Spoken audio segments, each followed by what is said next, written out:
بطولة الدوري الافريقي او بمسماها القديم بطولة السوبر ليج. بطولة فيها شراكة ما بين اتحاد الدوري كرة القدم الفيفا والكاف. فيلا بينا نتكلم عن اول نسخة لبطولة الدوري الافريقي. اي بطولة في بدايتها بتحاول تجيب جذب للاندية، وده بيبقى عن طريق الحوافز المالية. فاقوى بطولة في افريقيا حاليا هي بطولة دوري ابطال افريقيا اللي جوائزها بتوصل للبطل ل 4 مليون دولار. وفكرة البطولة جت من خلال اوروبا. الاندية الكبار في اوروبا لموا نفسهم كده وقال لك سيبك من الرعاة اللي موجودين في باقي اوروبا، احنا عايزين نعمل بطولة لينا احنا بس وتجمعنا وناخد فيها اكبر ربح من خلال المشاهدات اللي هي بتبقى جايه لنا احنا بس اصلا. والفكرة فشلت في اوروبا، جالها محاربة من كل الطرق عن طريق اليويفا، وبدأ يمنع فرق بالمشاركة في دوري أبطال أوروبا. فبدأ فرق كده تسحب إيديها، يعني باريس سان جيرمان بدأت إنها سحبت إيديها أو أصلا ما تشاركتش في الأول لأنها من الآخر مش محتاجة فلوس، وصفت في الآخر على 3 فرق بس: برشلونة وريال مدريد ويوفنتوس. خلاصة الموضوع الفكرة ما نجحتش في أوروبا، فجم حبايبنا بقى في أفريقيا قال لك إيه، لا لازم إن إحنا نطبقها.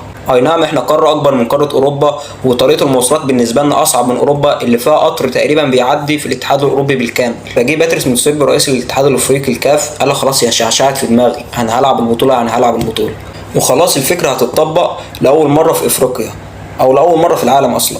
هي ممكن تعتبرها نسخة تجريبية فيها دعم ماشي من الفيفا عن طريق انفانتينو، وجوائزها المالية مغرية. يعني في أول نسخة 8 فرق مشاركة، جوائزها هتتخطى ال 11 مليون دولار. هو لحد دلوقتي ماشي لسه ما حددش البطل هياخد كام مليون دولار، لكنه أكيد هيكون أكتر من دوري أبطال أفريقيا اللي بياخد البطل فيها 4 مليون دولار، فعلى الأقل هتكون البطل فيها 6 مليون دولار. فالقرعة اتعملت مكونة من 8 فرق.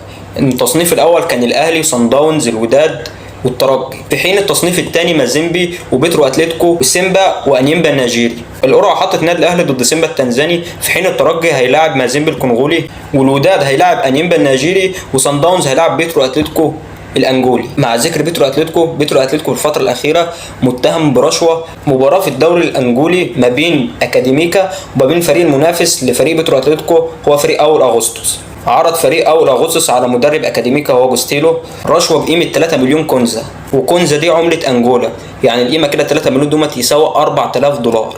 يعني احنا لسه مش في دائره الخطر، احنا لسه 30 جنيه. الله يمسيك بالخير اللي في بالي وتبعد عنا يا رب وتريحنا.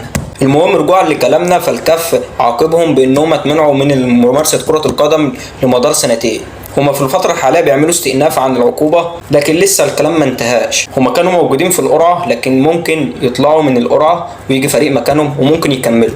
تعال ايوه انا عارفك انت زملكاوي، انت بتقول خلاص يعني احنا ممكن ندخل مكانهم. يا صاحبي انسى الحوار ده، يعني انت كنت خلاص على وشك انك تلعب اول بطولة كاس عالم للاندية والبطولة اتلغت، يعني انسى كده حوار الحظ يمشي معاكم. نرجع للكلام الجد، فمن اول بطولة اصلا قال لك مفيش فرقتين هيلعبوا من نفس البلد في اول نسخة. فالرجاء لتواجد الوداد مش هتلعب في البطوله، والزمالك برضه لتواجد النادي الاهلي مش هتلعب في البطوله. البطوله هتقام بنظام الذهاب والعوده، هتبدا من خلال 20 اكتوبر والنهائي يقام يوم 5 نوفمبر والعوده هيكون يوم 11 نوفمبر. اتمنى طبعا اول نسخه تكون من نصيب النادي الاهلي، ده غير الجوائز الماليه المحفزه اللي ان شاء الله تخلينا نبحبح ايدينا شويه ونجيب مهاجم اجنبي عليه القيمه من غير فصال، وامير توفيق يشتغل معانا شويه كده، احنا زهقنا.